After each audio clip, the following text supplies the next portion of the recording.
Hi, my name is Chris Walker. I am the Executive Director of Community Care. We have transitional living home for women and children, and also a recovery home.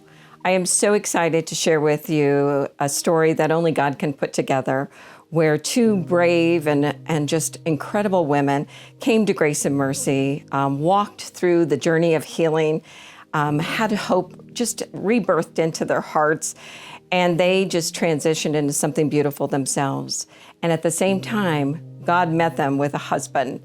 Both of them have their own journey, their own story, but God set them up with an incredible partner for the rest of their journey in their life. Grace and Mercy is a place of healing, of hope.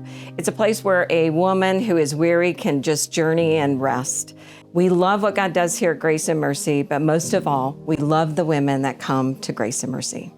Can you share what led you to seek transitional housing for you and your children? Well, I was in a recovery home in Fort Wayne for 3 months before I came to Grace and Mercy, and I was about ready to graduate that program, and they actually gave me a grant to get my own place for a year, and I knew that I wasn't ready for that.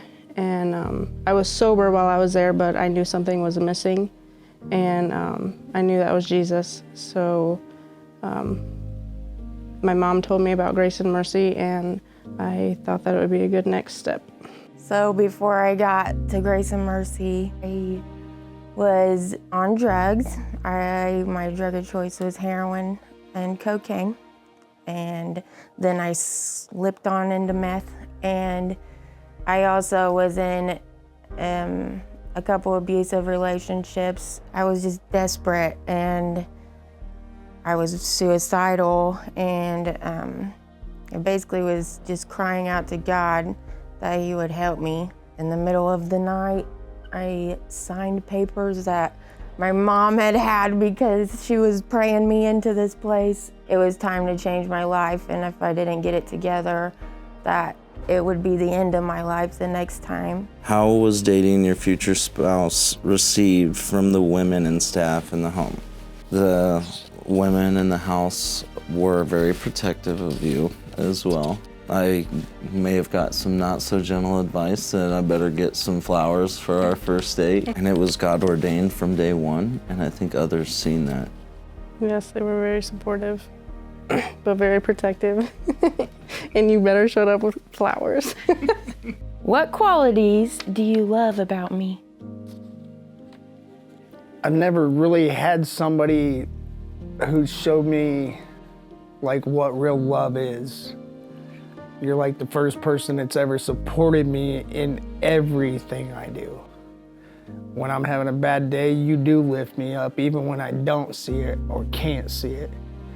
You've been there 100% through everything, surgeries, my battles with my faith, and just life. You're just always there. And I love your hair. That's one of your best qualities, and then big old dimples. Well, actually, the first night that we met was at a recovery meeting, and you read your testimony. And so I got to hear your story right away. Your love for the Lord was so evident, and that really attracted me to you. And again, your gentle, soft spirit about you. I'll get a little candid here, but when you walked in the room that night, I asked other people, I said, "Who is that?" I knew immediately within a few conversations that, text conversations, that you were genuine and you were real. I felt like I could pour out my heart and soul to you and it would be protected. He always knows what to say. What attracted you to me? It was your hair, your dimples, your smile, and your eyes. The first time I seen you, and then we started talking, and then I fed you, and she called me from Grace and Mercy's phone, and I had no clue who was calling me to thank me for the food, and I never answered. So rude. My life is different now because I have somebody that treats me with respect. I myself know my worth when I didn't before. I have a community of women that help me lift me up, and I know I can call on at any time of the day. I just have this relationship with God that I am so trusting, and I never had that before. I say all the time that I have this peace that surpasses all understanding, and never knew what that meant until you're going through a really hard time and you're okay, and you know it's gonna be okay.